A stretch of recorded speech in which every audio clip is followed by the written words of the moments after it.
एक गांव में खंडरों के पास एक कुआं था। एक व्यक्ति उस कुएं के पास से गुजर रहा होता है। तभी उसे कुएं से बहुत तेज चमकती हुई रोशनी दिखाई देती है। फिर वह उस कुएं में झांक कर देखता है तो उसे कुछ चमकती हुई चीज दिखाई देती है। अरे ये क्या चीज है? ये तो बिल्कुल सोने की तरह लग रही है। फिर वह सूखे हुए पेड़ की मदद से कुएं में उतर जाता है।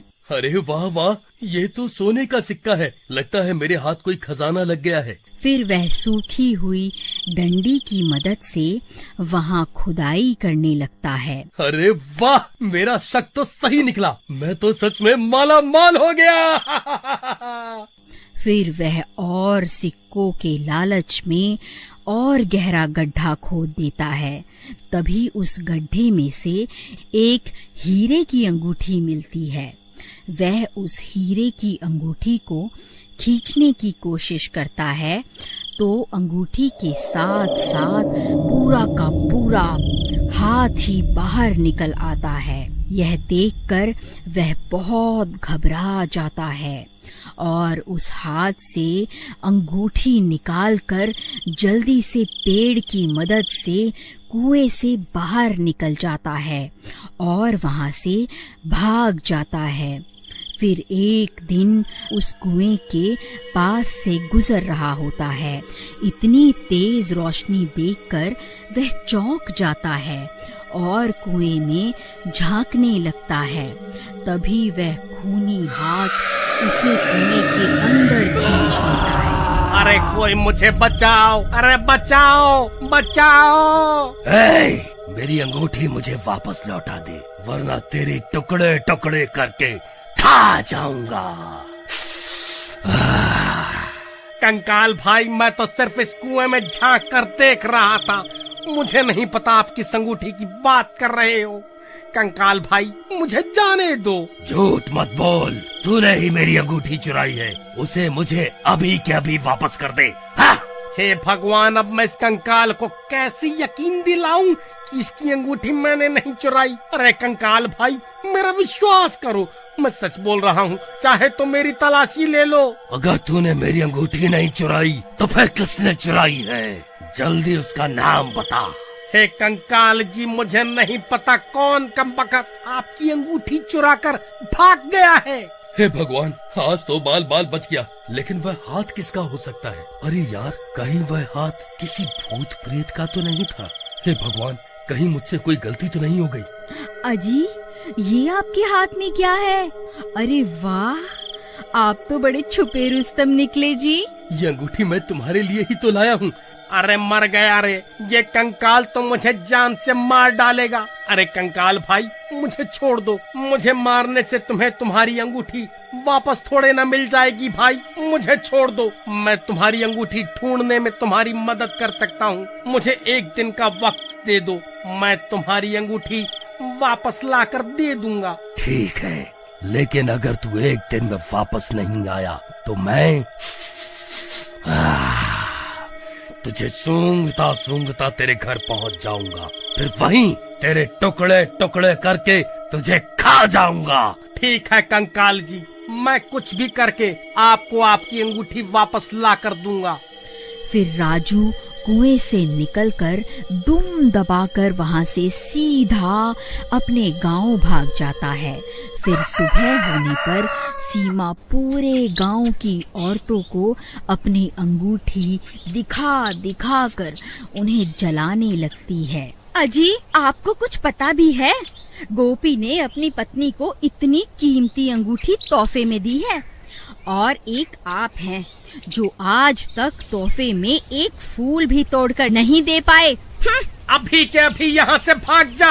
वैसे ही मेरा दिमाग खराब हो रखा है और तुझे तोहफे की पड़ी है। जब देखो चिक चिक चिक चिक करती रहती है। चल भाग यहाँ से। ये कैसे हो सकता है? वह भूखा गोपी तो लोगों से उधार मांगता फिरता है, भला उसके पास इतनी कीमती अंगूठी खरीदने के पैसे कहाँ से आए? जरूर दाल में कुछ काला है। फिर वह भागता भागता गोपी के घर पहुंच जाता है। अरे गोपी कहाँ है? जल्दी बाहर निकल। अरे चोर कहाँ छुप कर बैठा है? जल्दी बाहर निकल। अरे अरे, ये चोर चोर क्या लगा रखा है? सही तो कह रहा हूँ। जल्दी उस गोपी चोर को बाहर भेजो। और जो तुम ये अंगूठी पहनकर पूरे गांव में घूम रही हो ना, ये वही अंगूठी है जो तुम्हारे पति ने उस कंकाल के हाथ से चुराई है। अरे भाई, क्या हो गया? ये सुबह सुबह इतना शोर क्यों मचा रहे हो?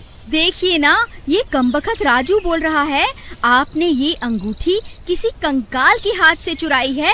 अरे नहीं नहीं, ये तो मैं शहर से खरीद कर लाया हूँ। हे राजू, तेरी इतनी हिम्मत, मुझ पर चोरी का इल्जाम लगाता है? मैं अच्छे से जानता हूँ, जब से मैंने अपनी पत्नी को कीमती तोहफा दिया है तब से तुम सब गाँव वाले जले भुने बैठे हो, इसीलिए अनाप शनाप बातें किए जा रहे हो। ए राजू, चुपचाप यहाँ से जाएगा या धक्के मारकर तुझे यहाँ से निकालूं? फिर राजू परेशान होकर वापस अपने घर आ जाता है। तभी उसकी पत्नी वहाँ आ जाती है और उसे परेशान देखकर उससे परेशानी का कारण पूछती है। फिर राजू उसे पूरी बात बताता है। अरे दैया रे दैया, हम ये किस मुसीबत में फंस गए। अजी आप अभी के अभी उस सीमा से अंगूठी लेकर उस भूत को वापस कर आओ, नहीं तो रात होते ही वह भूत यहाँ आ जाएगा। अरे भगवान, मैं गोपी के घर गया था लेकिन उन्होंने मुझे धक्के मारकर घर से बाहर निकाल दिया। अजी मुझे लगता है वह इतनी आसानी से अंगूठी नहीं देने वाली। मेरे पास इसकी एक तरकीब है। फिर रात होते ही राजू और अनीता गोपी के घर के बाहर पहुंच जाते हैं। भगवान, वह देखो, ये वही अंगूठी है जिसकी तलाश में हम यहाँ आए हैं। अजी, लेकिन हम इसकी अंगूठी उतारे कैसे? अगर हमने कोशिश भी की तो ये उठ जाएगी। तुम सही कहती हो, हम इसकी अंगूठी निकाल नहीं सकते। मेरे पास एक तरकीब है, क्यों ना हम इसे ही उठाकर उस कुएं के पास रख आएं, जहां वह भूत रहता है। वह अपने आप इससे निपट लेगा। फिर वह दोनों धीरे से उसकी चारपाई को उठा लेते हैं और धीरे धीरे जंगल की ओर चल देते हैं। कुछ ही देर में वह उस खंडहर के पास पहुंच जाते हैं। फिर वहां पहुंचकर वह उस चारपाई को कुएं के पास रख देते हैं। अरे कंकाल जी, आप कहाँ हो? देखो, मैं आपके लिए तोहफा लाया हूँ। आप खुद ही बाहर आकर अपनी अमानत वापस ले लो। चलो प्रीतम, हमारा काम तो हो गया। अब यहाँ से जल्दी से निकल लेते हैं। फिर वह दोनों वहाँ से भाग जाते हैं और एक पेड़ के पीछे जाकर छुप जाते हैं।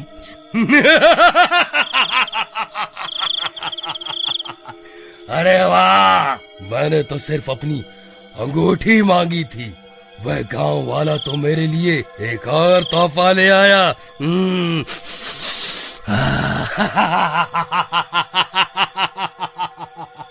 हे भगवान, ये सीमा कहाँ चली गई? उसकी तो चारपाई भी गायब है। कमबख्त मेरी पत्नी को चारपाई के साथ ही उठाकर ले गया।